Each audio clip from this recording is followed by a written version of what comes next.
What is going on, everyone? And this time I have the comparison of the iPhone 6 versus the iPhone 10, which is a difference. And there is definitely a difference between these devices in pretty much everything, but I wanted to compare it to let you know if you guys could ever think about buying an iPhone 6 right now, or how well does it perform against one of the latest iPhones. So let's get started with this video right now.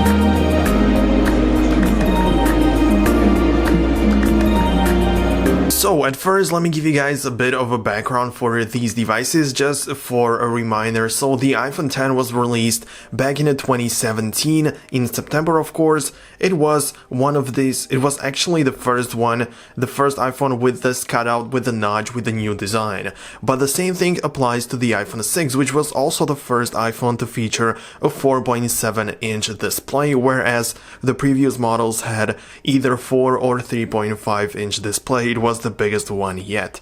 So the iPhone 6 was released in 2014, bringing this new look.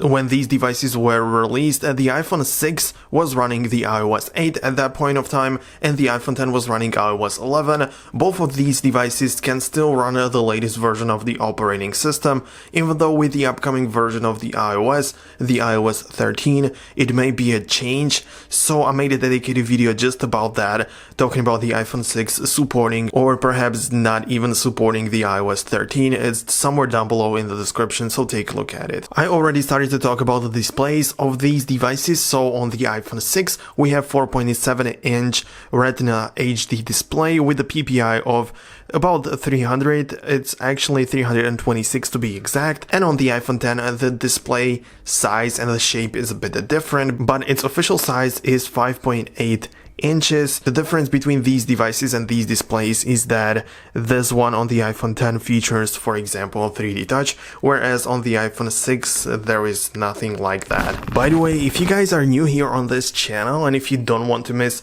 the next updates, the next software updates, things that you would be interested in like these comparisons, smash the subscribe button right now as hard as you can, and see you guys in the next video. So let's continue with this comparison.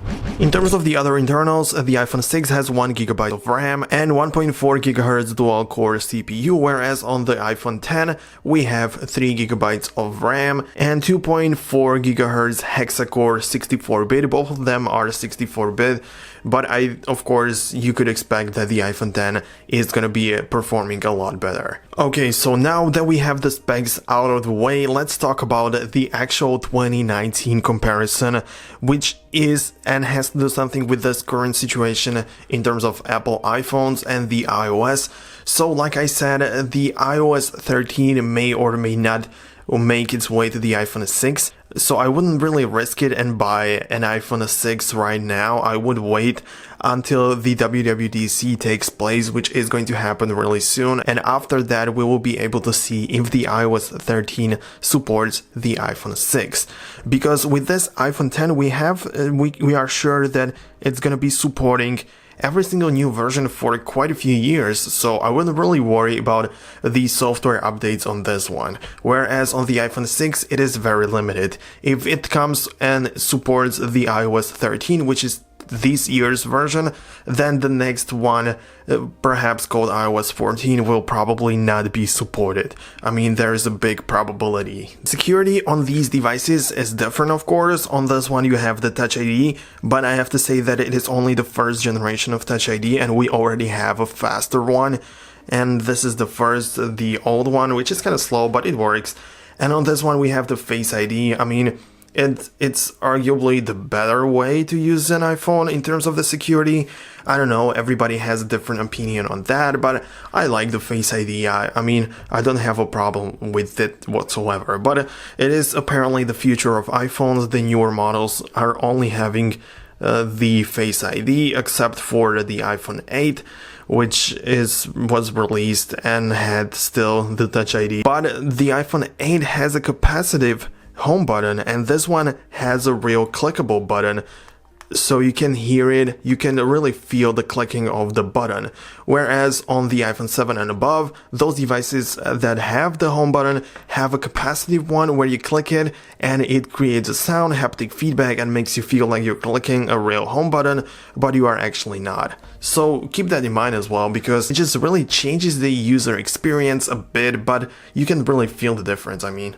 If camera is a big factor in deciding between new models and the iPhones perhaps, then the iPhone 6 is definitely not a great option because it only has 8 megapixels camera, and this one doesn't even feature a 4K video. I mean, many people don't even use that, so I don't think that this would be a problem, but slow motion can only be done and created at 720p, which isn't really sufficient for nowadays trends. So I would really go for the 1080p slow motion instead, but at the classic HD it has 120 or 240 FPS, which can create a very nice slow-mo effect, but the resolution isn't going to be that nice and that big. Whereas on the iPhone 10, of course, it's gonna be better. We have the dual lens setup to create the best portrait photos. The main camera has 12 megapixels and it can shoot, of course, 4K video at 60 FPS, which is a great thing, but it's not really supported on every single device. I mean, if you take the video and put it somewhere to your laptop, which may be older or something, I'm not sure how well it's going to handle it, if it can read this file at all, because I know that people could have a problem that this file, the 4K 60 FPS from an iPhone 10, can only be read on a Mac. I'm not sure about that, but I think that it could cause some problems. So there's that. But in terms of the slow-mo, you can shoot, for example, 120, of course, if you have enough storage. But if you want to shoot the slow motion, you can shoot it at full HD and again at 120 and 240 FPS. So again, nice options right there. In terms of the front-facing camera on the iPhone 6 is just really bad. We have 1.2 megapixels, it's really not sufficient at all, and it can only shoot 720p video, which kind of sucks. I mean, for 2019 it's not gonna be enough.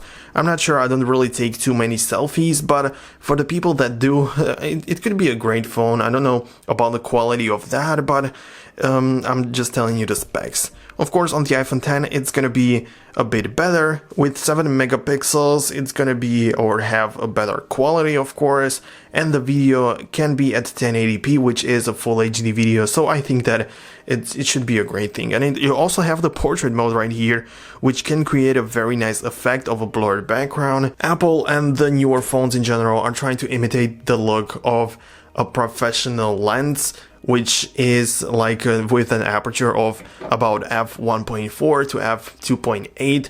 Those apertures should provide you with a nice bokeh. I mean, this is the blurred background, and this is what these phones are trying to do with the second lens. I mean, this is the theory, but most of the time it's gonna be done using the software, because even, for example, on the iPhone XR, which only has one lens on the back side of the phone, you can still create the portrait photo, and it looks pretty much identical to the one that you can do with this dual lens setup, so I really doubt that it really does anything.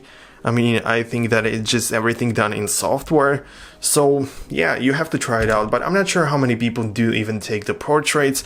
They take up a lot of storage, but look cool, so it's up to you. In terms of the speakers and the sound quality, I mean, nobody uses or listens to music out loud using their speakers on the phone, but in case you do, I made another video about that, about how to make your speakers even louder, so check it out if you want. So if you really listen to music like this, the iPhone 10 is going to be a lot better, because you have another speaker right here, and you can see this is the place for it, and it's actually on the top of it. You can see that this is not only for phone calls, but even if you play some audio or some videos, you will actually hear a clear sound coming from this speaker, so this is definitely another advantage. So I think that it's also another thing to consider. So if you're watching this video, you probably think about upgrading or changing your iPhones, perhaps buying a new one.